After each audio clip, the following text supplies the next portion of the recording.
Hola, ¿qué tal? Mi nombre es José Ariel Canoya, estudiante en la Universidad Interamericana para el Desarrollo. En la actualidad estudio la carrera de Derecho Mixto. Hoy vamos a hablar sobre los derechos humanos que contemplan los artículos analizados, plasmados en México. Comencemos. Antemano, debemos conocer sobre los derechos humanos, que son derechos inherentes a todos los seres humanos, sin distinción alguna de nacionalidad, lugar de residencia, sexo, origen nacional o étnico, color, religión, lengua o cualquier otra condición. Todos tenemos los mismos derechos humanos, sin discriminación alguna. Estos derechos son interrelacionados, interdependientes e indivisibles. De igual manera, damos una breve explicación de los derechos humanos universales. Están a menudo contemplados en la ley y garantizados por ella a través de los tratados, el derecho internacional consuetudinario, los principios generales y otras fuentes del derecho internacional. El derecho internacional de los derechos humanos establece las obligaciones que tienen los gobiernos de tomar medidas en determinadas situaciones o de abstenerse de actuar de determinada forma en otras, a fin de promover y proteger los derechos humanos y a las libertades fundamentales de los individuos o grupos.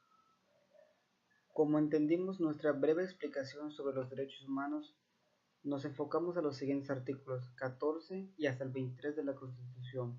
Se contemplan los derechos humanos que se relacionan con las garantías judiciales y específicamente en los numerales 14, 15, 16, 18, 19 y 20.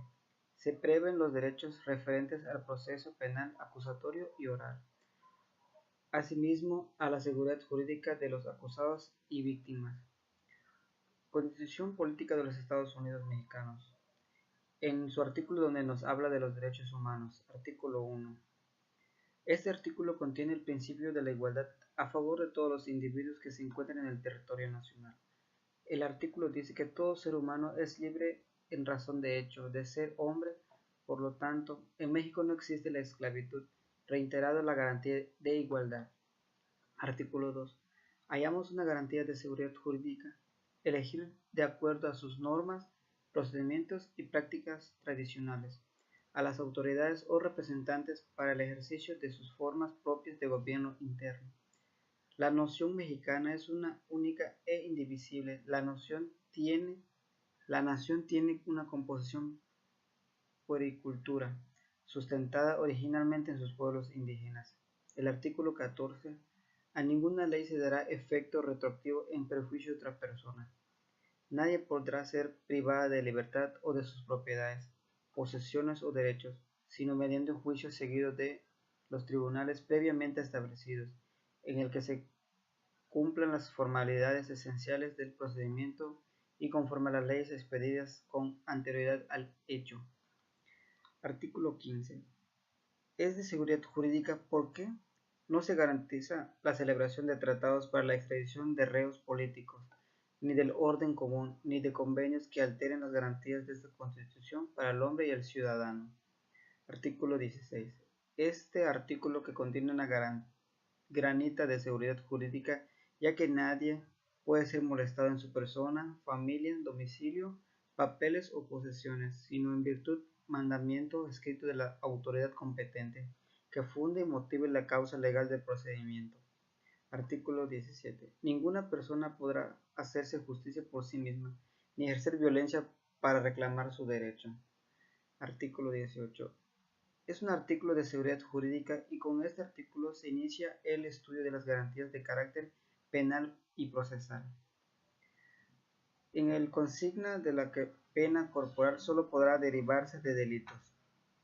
Además establece la prisión preventiva y solo por delitos que merezcan pena corporal.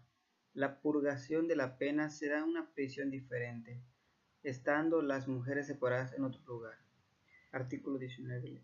Habla del auto de formal prisión, exige al juez que conoce y que debe resolver sobre su situación, que dentro de la sentencia y 2 horas contadas desde el preciso momento en que se haya puesto a su disposición resuelva sobre tu situación inmediata. Esto es que quedas formalmente preso o te dejan en libertad, mostrándonos una garantía de seguridad jurídica. Artículo 20. El proceso penal será acusatorio y oral. Se regirá los principios de publicidad, contradicción, concentración y continuidad e inmediación. A. De los principios generales. B. De los derechos de toda persona imputada. C. De los derechos de la víctima o del ofendido. Artículo 21. La investigación de los delitos correspondiente al Ministerio Público, a las policías, los cuales actúan bajo la conducción y mando de aquel en que ejercicio de su función. El ejercicio de la acción penal entre los tribunales correspondiente al Ministerio Público. La ley determinará los casos en que los particulares podrán ejercer la acción penal ante la autoridad judicial. Artículo 22. Quedan prohibidas las penas de muerte, de mutilación, de infamia, la marca, los azotes, los palos, el tormento de cualquier especie, la multa excesiva, la confiscación de bienes y cualesquiera otras penas injusticiadas y trascendentales. Toda pena deberá ser proporcional al delito que sancione y al bien jurídico afectado. Artículo 24. Toda persona tiene derecho a la libertad de convicciones éticas, de conciencia y de religión, y a tener o adoptar, en su caso, la de su agrado. Esta libertad incluye el derecho de participar individual o colectivamente, tanto en público como en privado, en las ceremonias, devociones o actos de culto respectivo, siempre que no constituyan un delito o falta penados por la ley. Nadie podrá utilizar actos públicos de expresión de esta libertad con fines políticos, de proselitismo o de programa política. Eso es todo, compañeros.